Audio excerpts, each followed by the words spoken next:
welcome to FutureSox TV, our weekly look into the Chicago White Sox farm system. This week we're going to talk about non-roster invitees.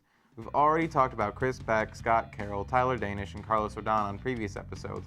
Other top prospects like Tim Anderson, Micah Johnson, and Courtney Hawkins will be discussed in further episodes. Players like Jesse Crain, Brad Penny, George Kataris, Giovanni Soto, and Andy LaRoche have all had plenty of MLB experience, and Tony Campagna is out for the year with a torn ACL. So we're going to talk about some other interesting names, prospects in particular, those that might be of some interest.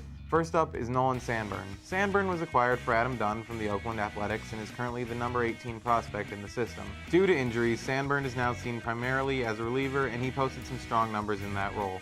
He struck out 9 2/3 batters for 9 innings, and as we wrote, the stuff is significant. A fastball that runs low to mid-90s and touches 96, a hard upper 70s curve with good depth, and a work-in-progress slider and change. Sanburn right now profiles to start the season at Double-A. The big league pen is currently pretty packed, so the best case scenario for Sanburn this year is being a September call-up. Next up is Dan Black. Black is a first baseman that is plagued by his average power. Black backed up Rangel Ravelo and Andy Wilkins last year and will likely start the season at AAA. Despite only having average power, there is some stuff to be excited about for Black.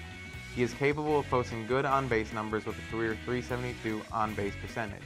The soon-to-be 27-year-old will likely be fourth on the White Sox first base depth chart behind Jose Abreu, Adam LaRoche, and Wilkins. Then there was Jared Mitchell. Mitchell was the team's 2009 first-round draft pick, 2 picks before the Angels took Mike Trout. Mitchell looked like he was destined to have a productive big league career until he tore a tendon in his ankle.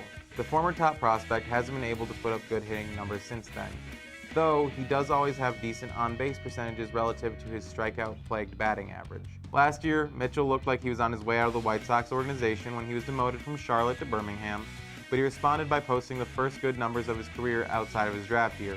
He then put up good numbers at AAA, but was not called up in September and was taken off the 40-man roster. With his good walk rate, defense, power, and speed, Mitchell might be able to make the team as a fourth outfielder if he can cut down on the strikeouts that have plagued him for so long. Finally, Michael Taylor was acquired from the Athletics last year for intriguing A-ball pitcher Jake Sanchez. Taylor is a huge 6'5", 255 pounds, and has the power to go with that frame. Taylor played with the Sox late in the year last year before being granted free agency and re-signing not long after. Taylor could make the roster as a fourth outfielder if his defense improved and would provide some power off of the bench. That's all for this week. For more coverage of the White Sox as we get closer and closer to pitchers and catchers reporting, go to FutureSox.com and we'll give you all the in-depth looks at the minor league players fighting for roster spots. FutureSox TV is filmed at the Reynolds Journalism Institute at the University of Missouri in Columbia, Missouri. For FutureSox TV, I'm Daniel Shapiro.